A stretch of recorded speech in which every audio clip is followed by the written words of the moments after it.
Okay, ഇതിട്ട് കഴിഞ്ഞപ്പോൾ നിങ്ങൾക്ക് കാണാം, അതിൽ കാണാൻ പറ്റുമെന്ന് എനിക്കറിയത്തില്ല. ഇതിട്ട് കഴിഞ്ഞപ്പോഴത്തേക്ക് ആ ഓയിൽനെസ്സിനെ ഒന്നും മാറ്റിയില്ലേ അത്? അപ്പോ നമ്മൾ ഏതെങ്കിലും തരത്തിൽ ഡ്രൈ സ്കിന്നിന് മോർ ഓയിൽ ഉപയോഗിച്ചാൽ ഈ ബോളിവുഡ് ഫിൽറ്റർ പോലുള്ള ജെൽ പ്രൈമേഴ്സ് എന്ത് ചെയ്യും? ആ എക്സസ് ആയിട്ടുള്ള ഓയിൽ, കൂടുതലായിട്ടുള്ള ഓയിലിനെ എന്ത് ചെയ്യുക? കൺട്രോൾ ചെയ്ത് ഒരു ജെൽ ബേസ്ഡ് ആയിട്ട് ഇതിലിങ്ങനെ കിടക്കും. നല്ല സ്മൂത്ത് ആൻഡ് ഫിനിഷിംഗ് ആയിട്ട്, എന്നാൽ കൈ തൊട്ട പട്ട് പോലെ ഇരിക്കും. സ്മൂത്ത് ആൻഡ് ഫിനിഷിംഗ് ഈ ഒരു പ്രൈമറിന് നിങ്ങൾക്ക് നൽകാം. ഇപ്പൊ ഡസ്റ്റി സ്കിൻ ആയിട്ടുള്ള ഒരാൾക്ക് പിങ്ക് കളർ ലിപ്സ്റ്റിക് ഇട്ട് കൊടുത്താൽ ഓപ്പോസിറ്റ് ആയിരിക്കും അല്ലെ? അപ്പൊ ആ ഓപ്പോസിറ്റ് പോലും എങ്ങനെ ഈ കളർ വീലിനകത്ത് ചെയ്യാൻ പറ്റുമെന്നുള്ള ഡീറ്റെയിലിംഗ് ആണ് കളർ വീൽ കൊണ്ട് ഉദ്ദേശിക്കുന്നത്. ഓക്കെ, ഈ കളർ വീൽ എന്ന് പറയുന്ന വലിയൊരു ചാപ്റ്റർ ആണ്. നിങ്ങൾ സെമിനാർ വർക്ക്ഷോപ്പിന് വരികയാണെങ്കിൽ തീർച്ചയായിട്ടും വർക്ക്ഷോപ്പിൽ ഇതിനെ കുറിച്ച് ഡീറ്റെയിലിംഗ് പറഞ്ഞു തരുന്നതായിരിക്കും. ഇപ്പോ നമുക്ക് ഈ ആൾക്ക് വേണ്ട കളർ കറക്റ്റർ ആണ്. എന്താണ് കളർ കറക്റ്റർ? അപ്പൊ അത് നമ്മൾ അണ്ടർടോൺ കണ്ടുപിടിക്കണം അല്ലെ? ഒരാളുടെ സ്കിന്നിന്റെ അണ്ടർടോൺ മെയിൻറ്റെയിൻ ചെയ്തിട്ടാണ് അതിനെ ഉപയോഗിക്കുന്ന കളേഴ്സിനെയാണ് കളർ കറക്ഷൻ എന്ന് പറയുന്നത്. കളർ കൊണ്ട് കറക്റ്റ് ചെയ്യാം അല്ലെ? എന്താണ് അണ്ടർടോൺ? ഉള്ളിൽ കിടക്കുന്ന എന്തോ ഒരു കളർ അല്ലെ? എങ്ങനെ അണ്ടർടോൺ കണ്ടുപിടിക്കുന്നത്? Medium to dark. അപ്പൊ നമ്മളെപ്പോഴും ഫൗണ്ടേഷന് പോകുമ്പോൾ ഏത് തരം ഫൗണ്ടേഷൻ എടുക്കാവുള്ള? മീഡിയം ടു ഡാർക്കിന്റെ ഫൗണ്ടേഷൻ. മീഡിയവും ഡാർക്കും കൂടെ മിക്സ് ചെയ്യുമ്പോൾ മാത്രമേ ഈ മോളുടെ കളർ വേരിയേഷൻ കിട്ടൂ. അപ്പൊ മീഡിയം ടു ഡാർക്ക് എടുക്കുമ്പോൾ നമ്മള് ഈ കളർ കറക്റ്ററിൽ നമ്മൾ ഏതാ എടുക്കേണ്ടത്? Orange and red. മനസ്സിലായോ? ഇപ്പോ ഡാർക്ക് ആയതുകൊണ്ട് ഫസ്റ്റ് റെഡ്, അവിടുന്ന് ഓറഞ്ച്. പിന്നെ ചിലവരുടെ വിചാരമുണ്ട് ഈ പാടുകളും ഈ കുരുക്കളും ഇതൊക്കെ മറയ്ക്കാനാണ് കളർ കറക്റ്റർ യൂസ് ചെയ്യുന്നതെന്ന്. തെറ്റാണ് കേട്ടോ. അണ്ടർടോൺ കറക്റ്റ് ചെയ്യാനാണ് കളർ കറക്റ്റർ യൂസ് ചെയ്യുന്ന, പാടുകൾ മറയ്ക്കാനല്ല. പിന്നെ നോർത്ത് ഇന്ത്യയിൽ നമ്മൾ കാണാറുണ്ട് ചിലവർ കണ്ണിന്റെ അടിയിൽ മാത്രം ഓറഞ്ച് ഇടും, ലിപ്പിന്റെ അവിടെ മാത്രം ഓറഞ്ച് ഇടും, എന്നിട്ട് ഫൗണ്ടേഷൻ ഇടും. അവരിടുന്ന ഫൗണ്ടേഷൻ 10 ഇരട്ടിയാ. ഡബിൾ കൺസീലിംഗ്, HD-യുടെ വേറെ HD അൾട്ര ഒക്കെയാണ് അവർ ചെയ്യുന്ന മേക്കപ്പ് സ്റ്റൈലുകൾ. നമ്മൾ അങ്ങനെ ചെയ്യുന്നുണ്ടോ? അപ്പോൾ എപ്പോഴും കളർ കറക്ഷൻ അവിടെ ഇടാനുള്ളതല്ല, ഓൾ ഓവർ സ്കിന്നിൽ ഇടുക. നമ്മൾ ഇടുന്നിടത്ത് ഇട്ട് കഴിഞ്ഞാൽ ഫൗണ്ടേഷൻ ഇടുമ്പോഴത്തേക്ക് അവിടുത്തെ കളർ വേരിയേഷൻ എന്തായിരിക്കും? വ്യത്യാസം. അപ്പോൾ ഓൾ ഓവർ ഫേസിൽ ഇടാനുള്ളതാണ് അത്തരത്തിലുള്ള കളർ കറക്ഷൻ.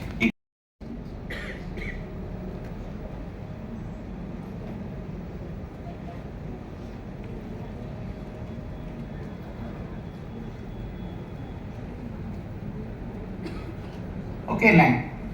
ഓൾ ഓവർ ഫേസിൽ ഓറഞ്ചും റെഡും. ആദ്യം റെഡ് ഉപയോഗിച്ച് അതിന്റെ മുകളിൽ ഓറഞ്ച് ഇട്ടു. അപ്പോൾ ഡാർക്ക് ടു മീഡിയത്തിലോട്ട് നമുക്ക് അതിനെ കൊണ്ടുവരാൻ പറ്റും സ്കിന്നിന്.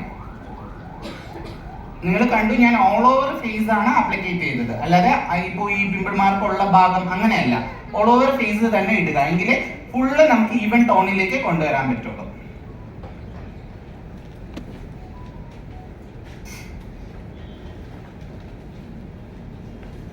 നമ്മൾ എടുത്തിരിക്കുന്ന ഫൗണ്ടേഷൻ ഉണ്ട് ഒബിബ്രോ. ചില ഗിമിക്കുകൾ ഉപയോഗിക്കും. എന്താ? പൊടിക്കൈകൾ ഉപയോഗിക്കും. അപ്പൊ ഈ പൊടിക്കൈകൾ കേൾക്കാനല്ലേ നിങ്ങൾ ഇന്ന് വന്നിരിക്കുന്നത്? അതിന്റെ ഫസ്റ്റ് ഒരു പൊടിക്കൈ നിങ്ങൾക്ക് പറഞ്ഞുതരാം. നമ്മൾ ഫൗണ്ടേഷൻ ഉപയോഗിക്കുമ്പോൾ പലരും കണ്ടിട്ടുണ്ട് BB ക്രീമുകൾ ആദ്യം വാരി തേക്കുന്നത് അല്ലെ? ഫേസിൽ കുറച്ച് തിളക്കം കിട്ടാനൊക്കെ കുറെ വാരി തേച്ചിട്ട് അതിന്റെ മുകളിൽ ഫൗണ്ടേഷനൊക്കെ ഇട്ട് അവസാനം ഉരിഞ്ഞിളകി അല്ലെ? ഇത്രയും ഡ്രൈ ആയിരിക്കുന്ന ഒരാളുടെ മുഖത്തൂടി നമ്മൾ പിന്നെയും ഈ ഹൈലൈറ്ററുകൾ എന്നൊക്കെ പറയുന്ന മൈക്കപ്പ് പൊടികൾ എന്നൊക്കെ പറയുന്ന ഇത് ഭയങ്കര മോനെ ഇതൊക്കെ കണ്ണ് ഓക്കെ. നമ്മൾ ഈ ഹൈലൈറ്ററുകൾ എന്നൊക്കെ പറയുന്നത് എന്തുകൊണ്ട് ഉണ്ടാക്കിയിരിക്കുന്ന? മൈക്ക പൊടികൾ. എന്താ? മൈക്ക പൊടികൾ. ഇത്തരം പൊടികൾ ഉപയോഗിക്കുമ്പോൾ എന്ത് പറ്റും? സ്കിന്നിന് ഹീറ്റ് ആവും അല്ലെ? ഹൈലൈറ്റർ മാത്രം ഇട്ട് നോക്കിയാണ് മുഖം ഉരിഞ്ഞു വരും അല്ലെ? ലിക്വിഡ് അല്ല, ക്രീമി അല്ല, പൗഡർ. അപ്പൊ അത്തരം ഹൈലൈറ്ററുകൾ മാത്രം. അപ്പൊ BB ക്രീം ആദ്യം വാരി തേച്ചിട്ട് ഹാക്കുകൾ കാണിക്കുന്ന ഒരു പുതിയ സാധനം വരുമ്പോൾ അതിന്റെ പിറകെ പോകും. നമ്മൾ 24 hours വർക്ക് ചെയ്യാനുള്ളവരാണ്. നമ്മൾ എന്നോട്ട് മേക്കപ്പ് എവിടം വരെ കൊണ്ടുപോകുന്ന അവിടെ വരെ വർക്ക് ചെയ്യാനുള്ളവരാണ്. മേക്കപ്പ് ആർട്ടിസ്റ്റുകളും ഈ ഇൻഫ്ലുവൻസേഴ്സും തമ്മിലുള്ള വ്യത്യാസം എന്താ? ഇൻഫ്ലുവൻസേഴ്സ് വേറെ വരുമ്പോ അതിന്റെ പിറകെ പോകും. മേക്കപ്പ് ആർട്ടിസ്റ്റുകൾ എന്നും ശമ്പളം വാങ്ങി ജീവിക്കേണ്ടവരാണ്. അവർ കണക്ക് പ്രകാരമാണ് മേക്കപ്പ് ചെയ്യുന്നത്. എന്താ? അവർക്ക് തിയറി ഉണ്ട് അല്ലേ? അവർ ഇന്ന് വന്ന് നാളെ പോകുന്നില്ല. ഇനി അന്ന് 20 വർഷം മുമ്പ് ഓൾമോസ്റ്റ് ഒരുപാട് വർഷത്തിന്റെ പാരമ്പര്യമുള്ളവരാണ് ഫ്രണ്ടിൽ ഇരിക്കുന്ന നമ്മുടെ സഹോദരിമാര്. അവരെടുത്ത് അന്ന് ചോദിച്ചാൽ അന്നും മേക്കപ്പ് ചെയ്തിട്ടുണ്ട്, ഇന്നും മേക്കപ്പ് ചെയ്യും ഇല്ലേ? അപ്പൊ കണക്കുകൾ എന്ന് പറയുന്നത് ഒരിക്കലും മേക്കപ്പ് ചെയ്യുന്ന നഷ്ടപ്പെട്ടു പോകാത്തതുകൊണ്ട്. അപ്പൊ തിയറി ഈസ് ഇമ്പോർട്ടന്റ് മേക്കപ്പ്. അപ്പൊ അത്തരം തിയറികൾ കൊണ്ട് ചെയ്യുന്നത് കൊണ്ടാണ് നമ്മളെയൊന്നും ആർക്കും തളർത്താൻ പറ്റാത്തത്. ഹാക്ക് മാർക്കുകൾ ഇങ്ങനെ വന്ന് മാറി മാറി മാറി മാറി പുതിയത് പോകും. അതിന്റെ പിറകെ മാക്സിമം പോകാതിരിക്കുക. പിന്നെ ഒരു ചെയ്തിട്ടുള്ള ഫൗണ്ടേഷൻ ഓൾ ഓവർ ഫേസ് ആപ്ലിക്കേറ്റ് ചെയ്യാണ്. ഇതാണ് ഇങ്കിലോട്ട്. ക്യാമറയിൽ കൂടി കാണാമല്ലോ. ഇതാണ് ഇങ്കിലോട്ട്. ഇതും വേണമെങ്കിൽ ഇതിലേക്ക് ഒരു തുള്ളി ഒഴിക്കാം. ഒരു തുള്ളി തുറന്ന് നീ ഇവര് വിചാരിക്കും ആ പെണ്ണുമ്പോൾ അത് കാണിച്ചില്ല, പറഞ്ഞതേ ഉള്ളൂ. എന്താ ഒഴിക്കും? എന്താ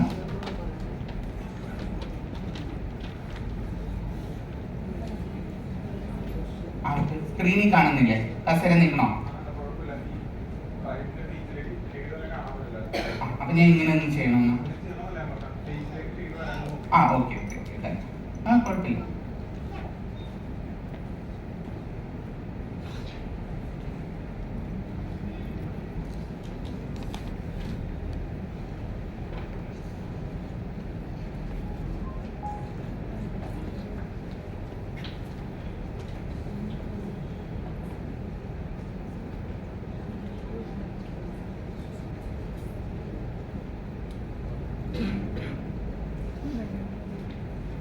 എന്തുകൊണ്ടാണ് ഈ ബ്രഷസുകളെല്ലാം വ്യത്യാസപ്പെട്ടിരിക്കുന്നത്? അത് ചുമ്മാ അവർക്ക് തോന്നിയിട്ട് അവർ പല ഷേപ്പിൽ ഉണ്ടാക്കിയതാണോ? എന്താ ഞാൻ ഉപയോഗിച്ചില്ല. എപ്പോഴും ഫൗണ്ടേഷൻ ബ്ലെൻഡ് ചെയ്യുന്നത് ഡ്രൈ സ്കിന്നിന് നമ്മൾ എപ്പോഴും ടാപ്പിംഗ് സിസ്റ്റം. എന്നാൽ ഡ്രൈ ആയിട്ട് ഇരിക്കുന്നതിനെ പിടിച്ച് ഇങ്ങനെ ഒരച്ചാൽ എന്ത് പറ്റും? പീൽ ഔട്ട് ആവും ഇല്ലേ? സ്കിന്ന് പീൽ ആവും. അപ്പൊ മേക്കപ്പ് പീൽ ആവാതിരിക്കാൻ ഡ്രൈ സ്കിന്നിന് എപ്പോഴും ടാപ്പിംഗ് മെത്തേഡ്, ഒന്ന് ബ്യൂട്ടി ബ്ലെൻഡർ അല്ലെങ്കിൽ എന്ത് ചെയ്യാം, പ്രസ് ചെയ്ത് യൂസ് ചെയ്യാൻ പറ്റുന്ന ഫൗണ്ടേഷൻ ബ്രഷ്. അതാണ് ഇങ്ങനെ പ്രസ്സിങ് കൊടുക്കുന്നത്. കണ്ടോ, ഞാൻ ഇങ്ങനെയല്ലേ ബ്ലെൻഡ് ചെയ്തത്, ഇങ്ങനെയല്ലല്ലോ.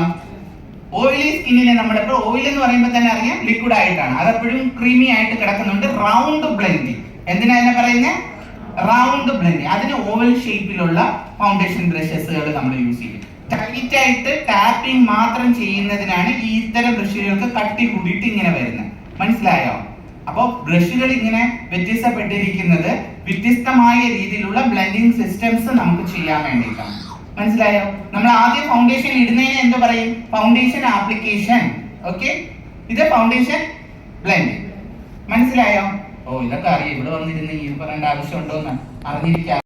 Centre of the face nose ആണ്. അപ്പൊ മൂക്കാണ് മുഖത്തിന്റെ രണ്ട് വശങ്ങളിൽ തമ്മിൽ ഭാഗിക്കുന്നത്. അപ്പൊ സെന്റർ ഓഫ് ദ നോസ് ആണ് സെന്റർ ഓഫ് ദ ഫേസ്. അപ്പൊ ആദ്യം ചെയ്യേണ്ടത് നോസിലാണ്. മനസ്സിലായോ? അപ്പൊ നോസ് ചെയ്തിട്ട് രണ്ട് ഭാഗവും ഈവൺ ആക്കുന്ന നമ്മൾ. മുകളിലോട്ട് ബ്ലെൻഡിങ്, താഴോട്ട് സ്മഡ്ജിങ്.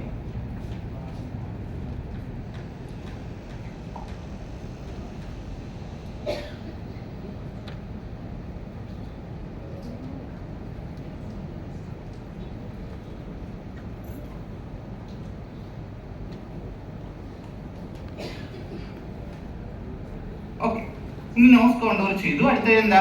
ചീക്ക് ചെയ്യാം. ചീക്ക് ചെയ്യുന്ന കോണ്ടോറിംഗ് സ്പേസ് എന്ന് പറയുന്ന അപ്പർ ലിപ്പിന്റെ മുകളിൽ നിന്ന് ഇയറിന്റെ മുകളിലോട്ട്. എന്താ? അപ്പർ ലിപ്പിന്റെ മുകളിൽ, ഈ അപ്പർ ലിപ്പിന്റെ മുകളിൽ നിന്ന് ഇയറിന്റെ മുകളിലോട്ട്. ഇയറിന്റെ മുകളിൽ എന്ന് പറയുമ്പോൾ നമ്മൾ ബ്ലെൻഡ് ചെയ്യുമ്പോൾ ഈ ചെവിയിൽ തട്ടുകയാണെങ്കിൽ കൃത്യമാണ് കോണ്ടോറിംഗ്. ഓക്കെ, അപ്പോൾ ഈ ഭാഗം വേറെ ഷേപ്പിലും ഈ ഭാഗം വേറെ ഷേപ്പിലും കൂടെ കോണ്ടോർ ചെയ്ത മുഖം എങ്ങനെ ഇരിക്കും? അപ്പൊ കൃത്യമായിട്ട് ആ അളവ് മെഷർമെന്റ് കറക്റ്റ് ആക്കാൻ വേണ്ടിയിട്ടാണ് ഇത് അപ്പർ ലിപ്പിന്റെ മുകളിൽ, ഇവിടെ അപ്പർ. അപ്പൊ രണ്ട് ഫേസും ഈവൺ ആയിട്ട് നമുക്ക് എന്ത് ചെയ്യാൻ പറ്റുക? ഒരുപോലെ കോണ്ടോറിംഗ് ഷേപ്പ് ചെയ്യാൻ പറ്റും. ഇല്ലെങ്കിൽ തൂങ്ങിയ ഫേസിന് ഒരു ചരിവ് ഫോട്ടോയിലൊക്കെ നമുക്ക് തോന്നാൻ പറ്റും. അപ്പൊ കൃത്യമായിട്ട് ചീക്ക് കോണ്ടോറിംഗ് ചെയ്യാം.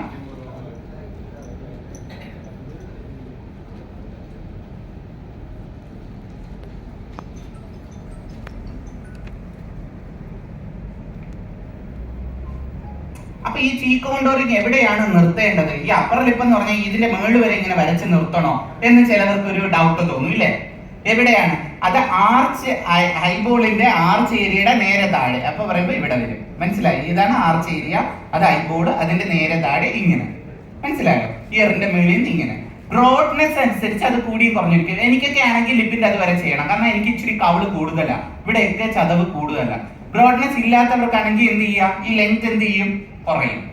ഓക്കെ, ഇത് മുകളിലോട്ട് സ്മഡ്ജിങ്, മുകളിലോട്ട് തന്നെ ബ്ലെൻഡിങ്. എങ്ങനെയാണ്? മുകളിലോട്ട് സ്മഡ്ജിങ്, മുകളിലോട്ട് ബ്ലെൻഡിങ്.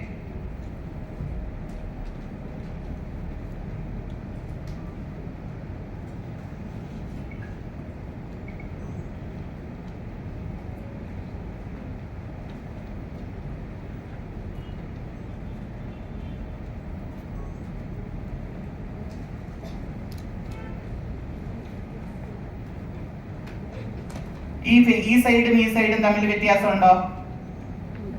തോന്നുന്നുണ്ടോ? ഫ്രണ്ടിൽ ഇരിക്കുന്നവർക്ക് പിന്നെയും കാണാൻ പറ്റും.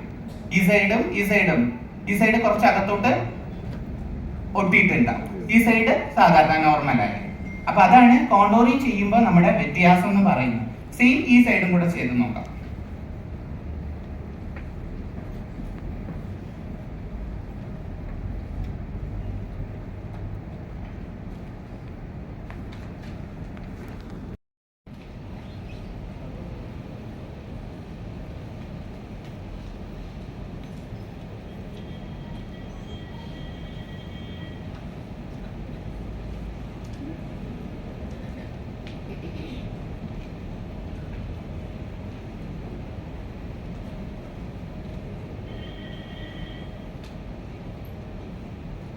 ഈ മോക്ക് ഫോർവേഡ് കട്ട് ചെയ്യേണ്ട ആവശ്യമുണ്ടോ?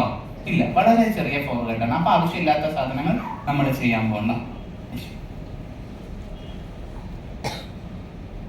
ഇനി ഇതിനെ എന്ത് ചെയ്യാം? ഫിക്സ് ചെയ്യുക എന്നുള്ളൊരു രീതിയാണ്. ഇതിനെ എങ്ങനെയാണ് നമുക്ക് ഫിക്സ് ചെയ്യാൻ പറ്റുന്നത്? രണ്ട് തരത്തിൽ ഫിക്സ് ചെയ്യാം. ഒന്ന് പൗഡർ ഫിക്സിങ് ചെയ്യാം, രണ്ടാമത്തത് എന്ത് ചെയ്യാം? പൗഡർ ഫിക്സ് ചെയ്യാം, പിന്നെ സ്പ്രേ കൊണ്ട് ഫിക്സ് ചെയ്യാം. ഫിക്സിംഗ് സ്പ്രേകൾ ഉപയോഗിച്ച് നമ്മൾ ഫിക്സ് ചെയ്യാം. ഒരുപാട് പൗഡർ ഒന്നും വേണ്ടെന്നുണ്ടെങ്കിൽ ഫിക്സിംഗ് സ്പ്രേ ഉപയോഗിക്കാം. നമ്മൾ ഓൾറെഡി ഇത് ഡ്രൈ ആണ്, ആ ഡ്രൈനെ ഈവൺ ആക്കാൻ വേണ്ടി നമ്മൾ ക്രീം പ്രോഡക്റ്റ് യൂസ് ചെയ്തു, പിന്നെ വാട്ടർ പ്രോഡക്റ്റ് യൂസ് ചെയ്തപ്പോൾ നോർമൽ ആയി ഇപ്പോൾ സ്കിന്ന്. ആ നോർമാലിറ്റിയെ നമ്മൾ എന്ത് ചെയ്യാം? ഫിക്സ് ആണ് ചെയ്യുന്നത്. എന്താ? Powder fixing. ഏതൊക്കെ തരം പൗഡർ ഫിക്സിംഗ് ഉണ്ട്? ലൂസ് പൗഡർ ഉണ്ട്, ട്രാൻസ് ലൂസ് പൗഡേഴ്സിന്റെ ഫിക്സിംഗ് ഉണ്ട്, പിന്നെ കോമ്പാക്ട് പൗഡേഴ്സിന്റെ ഫിക്സിംഗ് ഉണ്ട്. ലൂസ് പൗഡേഴ്സ് ഏതൊക്കെയുണ്ട്? ഇലുമിനേറ്റിംഗ് ലൂസ് പൗഡർ ഉണ്ട്, വൈറ്റ് ട്രാൻസ് ലൂസ് പൗഡർ ഉണ്ട്, ബെന്ന പൗഡേഴ്സുകളുണ്ട്, പിന്നെ കളർ ലൂസ് പൗഡേഴ്സുകളുണ്ട്. ട്രാൻസ് ലൂസ് പൗഡേഴ്സ് കളർ ഉണ്ട്. അപ്പൊ ഇതിന്റെ ഒക്കെ വ്യത്യാസം എന്താണെന്നറിയോ? എന്തിനാ ഇതൊക്കെ ഇത്രയും പൗഡറുകൾ ഏതെങ്കിലും ഒന്ന് ഉപയോഗിച്ചാൽ പോലെ? ഓരോ തരം മേക്കപ്പ് ലുക്കുകൾക്ക് വ്യത്യസ്തമായ ഫിക്സിംഗ് രീതികളാണ് നമുക്കുള്ളത്. അപ്പൊ ആ ഫിക്സിംഗ് രീതികൾക്ക് വേണ്ടിയിട്ടാണ് കോമ്പാക്ട് പൗഡർ ലൂസ് പൗഡേഴ്സ് നമ്മൾ ഉപയോഗിക്കുന്നത്. ഇപ്പൊ ഞാൻ ഉപയോഗിക്കാൻ പോകുന്നത്